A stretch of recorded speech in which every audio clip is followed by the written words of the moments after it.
Bulletin પર આપનું સ્વાગત છે। હું છું હાર્દિક મોદી। આજે ગુજરાતમાં કમળનું ધુરંધર પ્રદર્શન જોવા મળ્યું છે અને પ્રદર્શનને લઈને જ જે પ્રકારનો આખો માહોલ સર્જાયો, સૌથી પહેલા તેની વાત કરવામાં આવે તો સ્થાનિક સ્વરાજની ચૂંટણીમાં જે પ્રકારે ગુજરાતભરમાં કેસરીઓ લહેરાયો, એ તમામ 15 મહાનગરપાલિકા કે જ્યાં ચૂંટણી યોજાઈ હતી, એ તમામે તમામ 15માં ભાજપનો ભવ્ય વિજય।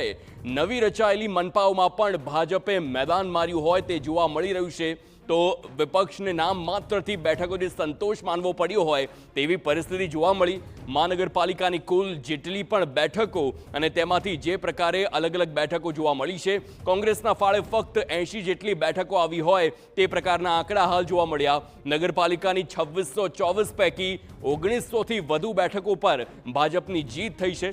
નગરપાલિકામાં કોંગ્રેસના ફાળે 400 જેટલી બેઠકો આવી હોય તેવા પણ આંકડા છે। તો જિલ્લા પંચાયતની 1090 પૈકી જે પ્રકારે અલગ અલગ બેઠકો જોવા મળી છે તે પણ સ્પષ્ટ અહીં થતું જોવા મળી રહ્યું છે।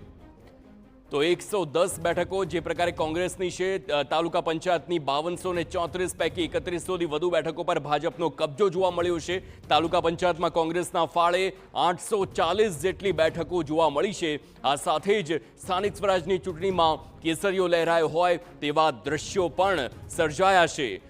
કમલમની વાત કરવામાં આવે, કમલમ ખાતે જે પ્રકારે આખો ઉજવણીનો માહોલ સર્જાયો, આ સાથે જ મુખ્યમંત્રી ભૂપેન્દ્ર પટેલ હોય કે પછી ડેપ્યુટી સીએમ હર્ષ સંઘવી હોય, તેમણે પણ સંબોધન કર્યું અને આ જીતને લઈને પ્રજાનો આભાર માન્યો હોય। આ સાથે જ કાર્યકરોનો પણ આભાર માનવામાં આવ્યો છે। આ ચૂંટણી અનેક જે પ્રકારથી રસપ્રદ જોવા મળી રહી છે। એક તરફ ગુજરાતમાં નવી જે મહાનગરપાલિકાઓ બની, કુલ 9 જેટલી મહાનગરપાલિકાઓ હતી કે તેમાં પહેલી વખત મતદાન થવાનું હતું અને તેમાં પણ કેસરીઓ લહેરાય જોવા મળ્યો છે।